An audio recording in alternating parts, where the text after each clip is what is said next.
एजे music present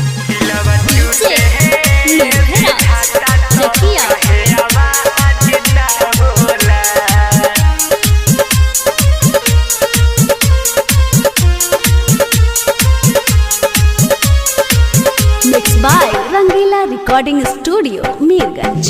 दिलवा टूट है विधाता तो कहे आवाज न होला। दिलवा टूट है विधाता तो कहे आवाज न होला। अखिया जागेला मन न लागेला, अखिया जागेला मन न लागेला, कोनो इलाज न होला। दिलवा टूटे ये विधाता तो कहे आवाज ना होला। दिलवा टूटे ये विधाता तो कहे आवाज ना होला।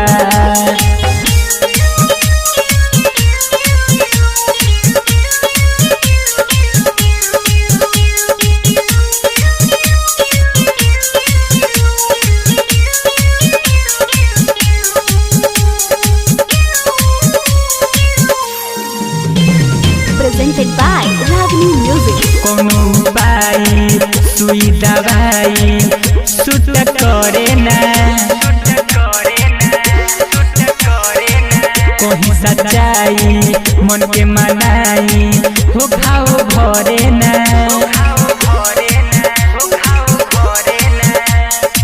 कोनो उपाय सुई दवाई हो सुट करे ना, कोई सच्चाई मन के मनाई हो खाओ भरे ना।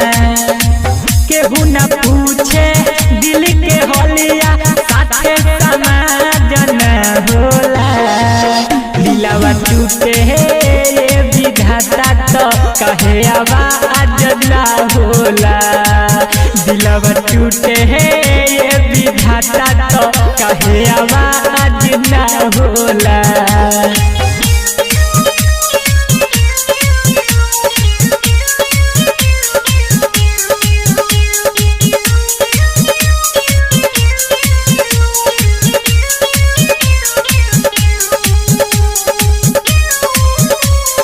Mix by Rangeela recording studio Mirganj. रोग जे लागल रहब जागल ऐसन बाउर हो।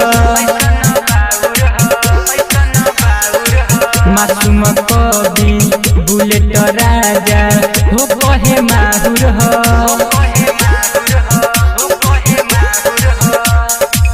रोग जे लागल रहब जागल ऐसन बाउर हो। मासूम कवि बुलेट राजा हो कहे माहुर हो। लोग कहे शेष के पागल उ नाराज न होला।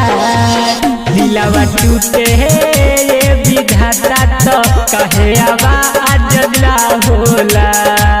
दिलवा टूटे ये विधाता तो कहे आवाज न होला। Presented by